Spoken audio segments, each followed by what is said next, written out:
Hi everybody and welcome back to my channel. Hello if you're new.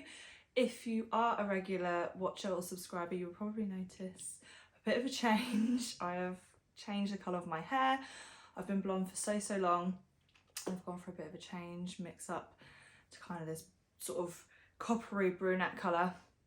I'm not gonna lie, it hasn't gone exactly how I had planned and I'm not 100% sure on it yet, but I'm still definitely not used to it. It's something to get used to, but yeah, fancied a change. Anyway, in today's video I'm going to be filming a baby kind of essentials, baby must-haves video.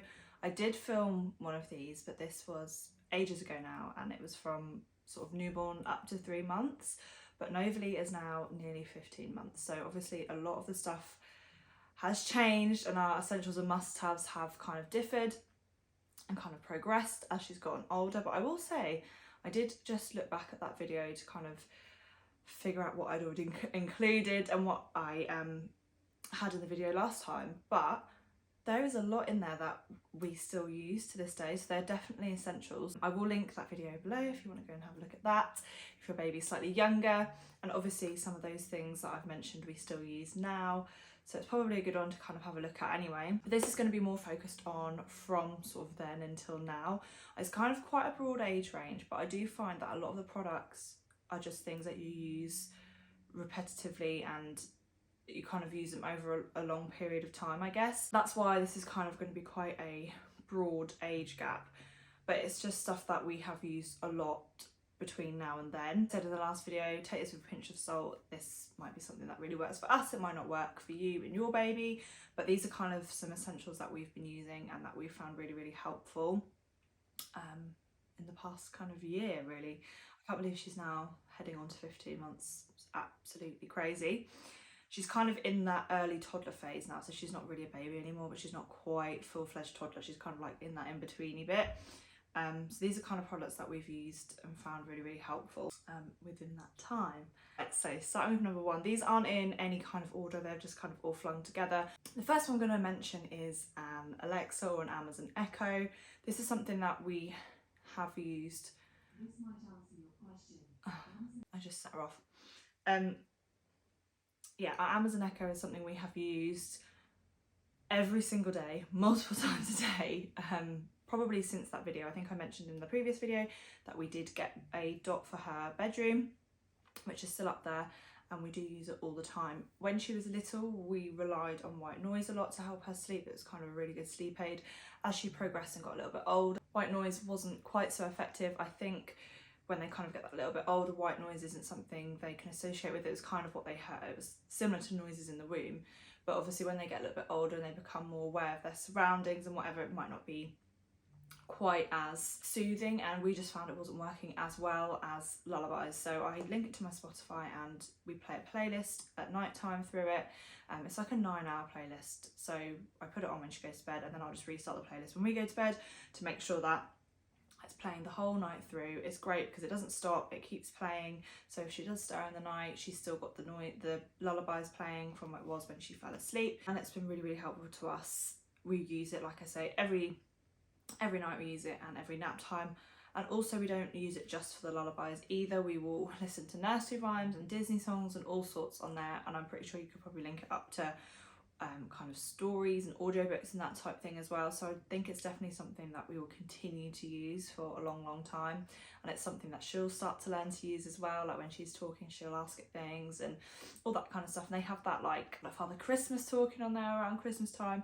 Like, we have found it really useful, and it's kind of something that you can use for multiple things, which is also another great positive for one of those. And as well, they're, you know, the Amazon dots, the Echo dots are really quite inexpensive. I think you can get them for around like £25, so it's not like you're splurging on a lot of money, and it has got multiple uses. Like, it's not just for her, like we use it as well, you can listen to the radio, all sorts. So that's definitely been a must-have for us. Number two is something that I've mentioned lots previously in my videos, and if you've watched any of my vlogs, you'll know we use it all the time, and that's a Snooze Shade. So With this previous essentials video, she was obviously only sort of newborn, so she would kind of fall asleep anywhere, and it didn't need to be dark, and you know, they just kind of sleep through anything when they're that little. But as they get older, it does progressively get harder for them to, or it did for us anyway, get harder for her to nap out and about when stuff's going on. So the Snooze Shade was absolutely amazing for us. We would use this basically for her naps when we're out and about. She's really good at falling asleep in the pushchair, and she knew that as soon as that Snooze Shade was going on, it was time to go to sleep. Obviously, on occasion, she does kind of try and kick it off, and she'll have a little bit of a cry and will protest her nap. But most of the time, she's just accepts it, and she's like, okay, it's time for a nap now. And when she's tired, you know, she will happily have that Snooze Shade put on, and it will just help her go to sleep. It obviously blocks out any light, and it kind of stops that distraction as well. And then we will also listen to lullabies. We have a portable lullaby machine mentioned in my previous essentials video. We still use it now, and then she knows that that is sleep time. She associates those lullabies with sleep, and with the Snooze Shade on, that helps as well. I honestly would be lost without that Snooze Shade, and that is something that we have used from probably around 3 or 4 months when she needed, you know, more of a sleep environment to sleep. Up until now, we still use it to this day. So I don't know how long we're going to use it for, you know, until she probably stops napping in the pushchair. So they're a really, really good piece of kit, and we love ours. We use it all the time. Number 3, I'm going to kind of group these together. It's to do with bathing. So when she was teeny tiny baby, we just had I think it was a snuggle baby bath that she would have her baths in. And then when she got a little bit older, she progressed into, it was an Angel Care bath seat. So it's more of the one where she would like sit in it, and it was kind of like around her. So when she was starting to sit up, not completely unaided, but when she was having, you know, being able to sit up slightly more, but wasn't confident enough to sit up completely by herself, this is when we would use that bath seat. So that was really, really handy. It just meant that I wasn't having to be leaning over the bath and holding on to her the entire time because she was unstable. That would keep her really, really safe. Obviously she would never be left unattended, and they still, you know, have to be supervised when using it, but it just gives you that peace of mind and that little bit of an extra kind of safety precaution, so they're not kind of slipping and sliding all over the place. The only thing I would say is sometimes it was a little bit harder to kind of wash her because it had like the bar that went around her tummy. You'd kind of have to like get right in there to wash like her tummy and her legs and things like that. But as a whole, it was definitely a lot easier using the bath seat. As she then progressed and she was getting to the stage of being able to sit completely unaided, and she was a lot more confident in that, and she could kind of like move around, kind of crawling and pulling up and that kind of thing, that bath seat became a bit too restrictive. So the next essential I would say is a non-slip bath mat. So from when she was, you know, at that age, I probably wasn't up until nearly a year, to be honest, because I wanted her to be completely confident in sitting up and being able to move around the bath. Between probably 9 months and a year, we kind of moved on to not using the bath seat, but you need that non-slip mat because if not, they're kind of slip and sliding everywhere, and it could be really dangerous. So that was really helpful because it just meant she had a bit more freedom and she could move around and do what she wanted. It is kind of a bit more stressful in the sense that she is now like crawling around and pulling herself up. You have to be really like switched on when she's having a bath and be there ready to catch her. But it's a lot better for her to experience the bath like that now. She's more confident in sitting up. But the bath seat was definitely a good interim between sort of laying in the baby bath to being completely loose in the big main bath with the non-slip bath mat. Number 4, I'm going to be talking about sort of when feeding her. So initially when we started weaning, we used, it was a mama's and papa's chair, kind of similar to a bumbo, but it kind of more of a seat type thing that you could then sit on the we would sit on the dining table or on the breakfast bar. Again, you will have seen it in previous videos. It's definitely in her first weaning video as well.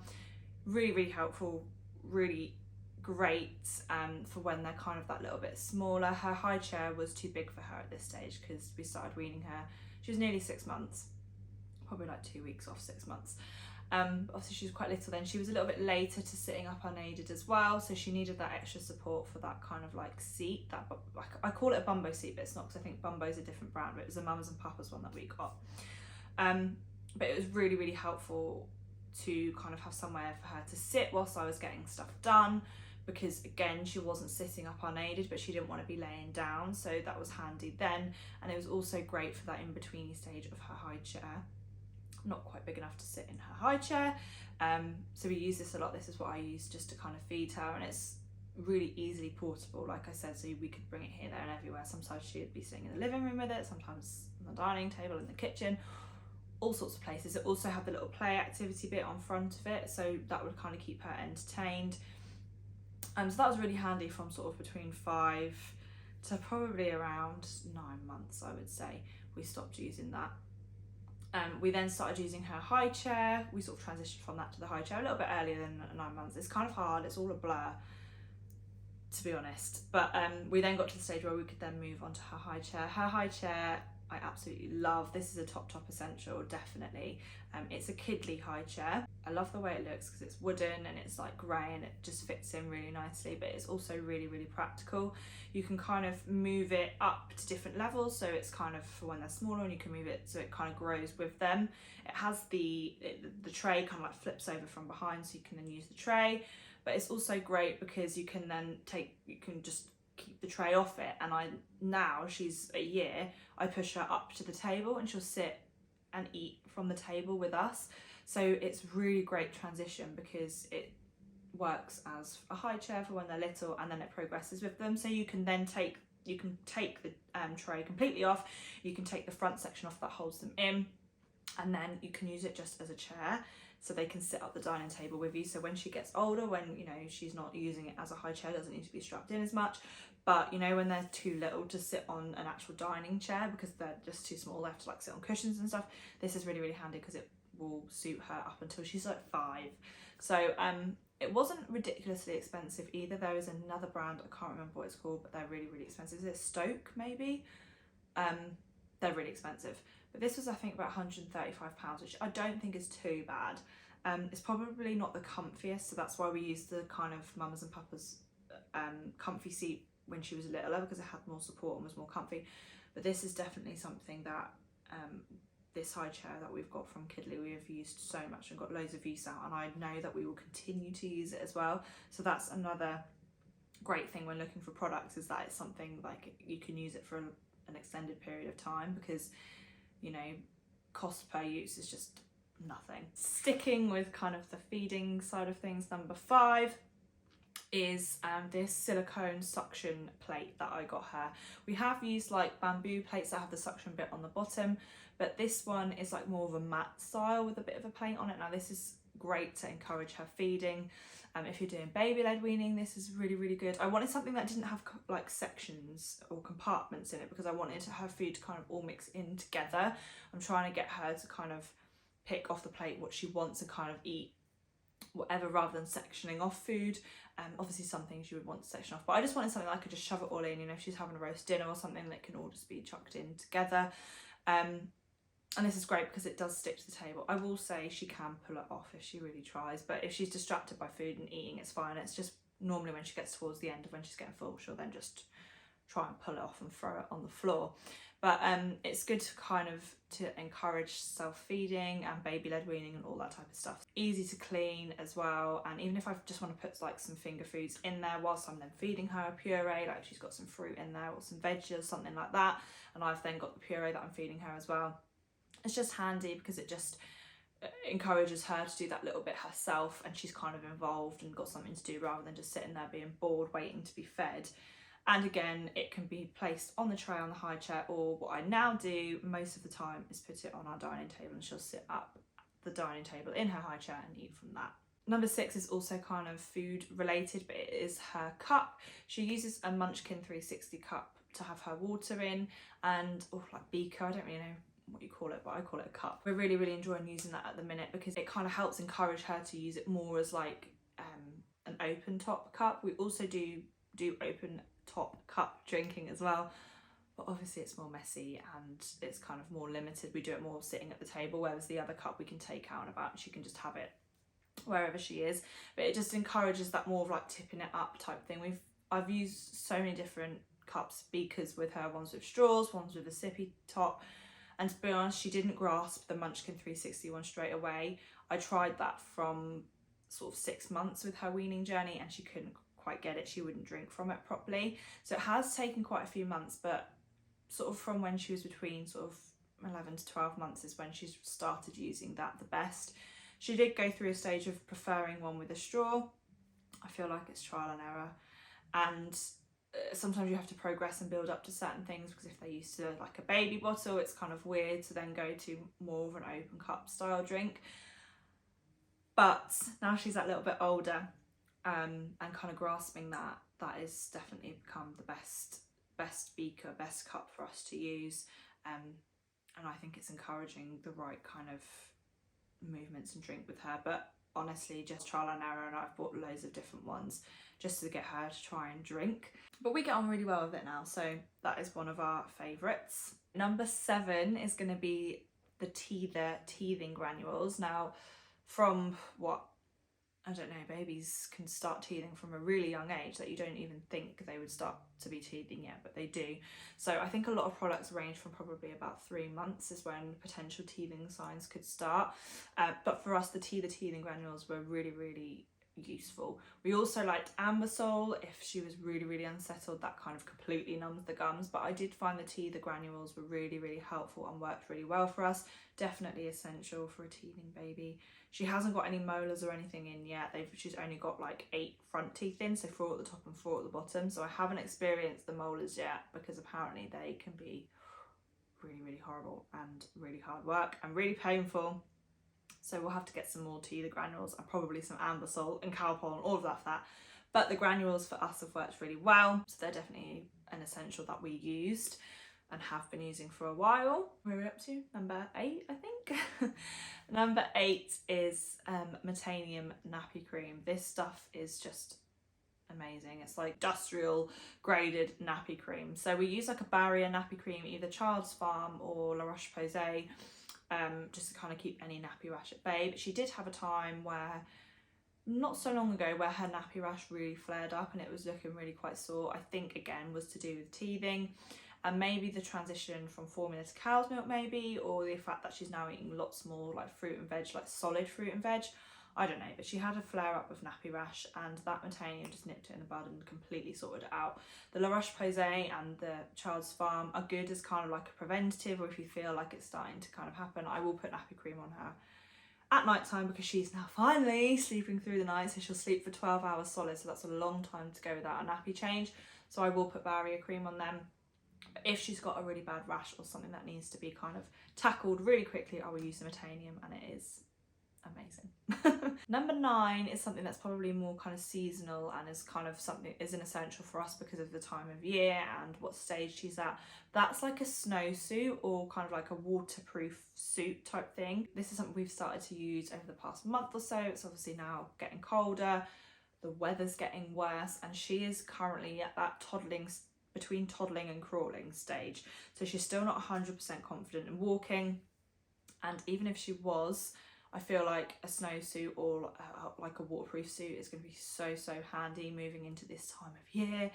Obviously this time last year she wasn't crawling around or moving around outside, but she is now. So when we go out to play outside and it's a little bit dewy or wet, and it's raining or it's muddy, or we go to the park and things are wet, one of these suits is just so handy, because you can just chuck it on over their clothes and you're not worried about them getting wet or muddy. They can just go out and play and explore, and you're not having to worry. And even, you know, when she is fully confidently walking, she's still going to be falling over, she's still going to be like crawling on slides and digging in mud and all that kind of thing. So it's really helpful. The one we've got is from H&M. I will say it's quite thick though, so I was looking for something that was a little bit thinner, because some days it's not cold but it's damp. There was some in Primark that I saw on Matalan, but they didn't have any in her size, so I went for this one from H&M because it was kind of needs must. But this is going to be really handy for those colder winter walks, jumping in puddles, all that kind of thing. So that is something, again, I think we're going to get a lot of use out in future. The next 2 are going to be kind of more activities or toys that she's been really interested in. So number 10 would be interactive books. She loves interactive books. Books in general she really enjoys, mostly just sitting and flicking through the pages, but the interactive books which have like flaps or touchy-feely, they're her favourite, or, you know, like little pull-out bits, because they just grasp her attention. So it gives me a chance to read the page while she's looking at it, because she's having, you know, trying out all these different things. It gives her something to do, so it gives me a chance to read the page, and it just keeps her really involved, really interested in the books. She has loved books from a really young age. We've incorporated it into her bedtime routine and into kind of activities from a really, really young age, because I think it's really, really important. And I do really think it has helped her language as well, because she's saying so many words. She's really, really excelled in her language kind of development, and that kind of area of things she's doing really, really well. I do think books have played a major part in that, kind of books and singing and all that kind of stuff. But the interactive books are one of her favourites, and keep her attention. So that's really, really good, especially when they get into that stage where they don't sit still. And sometimes you just need something just to entertain them just for a minute or two. An interactive book is a great way, and she loves and looks forward to these every single night before bedtime. She's so excited to sit down and look at a book. So number 11 is still toy related, but probably the best thing that we have got her, and she did get this for her birthday, so it's probably from about 12 months, but she would have used it before, and that is her toy kitchen. She loves her toy kitchen. The fact that there's doors and like things to open and shut, and she can put things in and out of them. They've got like, it's got like little buttons and little dials on it, which is really, really interesting. It is encouraging her to stand, because she's kind of pulling, you know, was pulling herself up on it. She's doing that herself now, but it kind of encouraged a lot of that development wise as well, and kind of independent standing, because she's wanting to stand there and open a door or grab something from a top shelf. So again, it's encouraging her development, but it's something that really like intrigues her, and will entertain her for a while, which again is something great when you're trying to get stuff done. You need something that will entertain them. So her toy kitchen is a favourite for her, definitely. And number 12, this is the last thing I'm going to mention, and it's not necessarily an item, but it's something that we've been doing that is probably one of the best and most used things that we do, and the most helpful, and that is using a little bit of baby sign, a little bit of sign language. Now I kind of know a few bits from my previous work in childcare, so it's just something that I've bought from that, and I use it in place every single day with her, and I have done from a really, really young age. If you're not familiar with baby sign, or you don't know any of the sign language, I'm pretty sure you could probably Google it, and there are definitely courses that you can do to kind of pick it up as well. There's sometimes like TV shows that use a lot of sign as well, but obviously it's something that I've used in previous practice. I had to kind of dig it up, and some of it might not be completely correct, and I might be doing some differently to what other people do. But for us, using that has been so helpful, because it just means that she can communicate with us. It's very basic, and we don't use like, it's not completely signing every single word in a sentence, but she can sign to me if she's hungry, so she'll use the sign eat. She can sign to me the sign milk, so if she's wanting milk, she can do please and thank you. She can do more, she can do finished. So they're ones that are really the kind of main ones that we're using. So she can tell me what she wants, and she does definitely tell me what she wants. Obviously there are times where she gets a little bit confused with them, or you still can't completely work out what it is that she wants, and they're things that I'm progressing and developing and adding as we go along, but it's just been an absolute lifesaver. So that would be probably my top thing that I would recommend. If you can incorporate a little bit of sign, it's really, really useful for you to understand what they're trying to communicate, because their understanding develops a lot earlier than they're able to communicate. So adding that sign, they can actually do that before they can speak, and it's just really, really helpful. What I might try and do is I might try and find some useful resources that maybe would help with baby sign and kind of the benefits and stuff with that. And I did have a couple of questions in regards to how I incorporated it and how I got her to learn it, and it is basically just repetition and role modelling. So I would just role model whenever I would say the words that I knew the signs to, I would sign it and say it at the same time. Multiple words she will say, or her version of saying it and sign it. So please, she will say please, and she'll use the sign for please, but some words she will just use the sign, but I just repeat it and model it. And on occasion, when really early on, I would just kind of get her hand and like try and get her to do the sign as well, and then obviously just reinforcing it all the time. That's just kind of how I've done it. I am winging it. I'm not an expert, I'm not a professional. I've just kind of picked up a few bits and just, that's what I've done. But definitely do your own research if it's something you are interested in. I think that is going to be it for this video. That is kind of everything collectively that I can think of. Obviously, like I said, it is a really big age range, but just pick out the things that, you know, could work for you and what work for the age of your baby. But a lot of them you will use throughout a real big age range. They do change, but some things stay. But I hope you found the video helpful, and if anybody else has any like top essentials that they think that I'm missing or that they have found really useful, then please drop them in the comments below. I'd be really interested to see what you guys have as essentials and must-haves. Thank you so much for watching, and I will see you in my next one. Bye.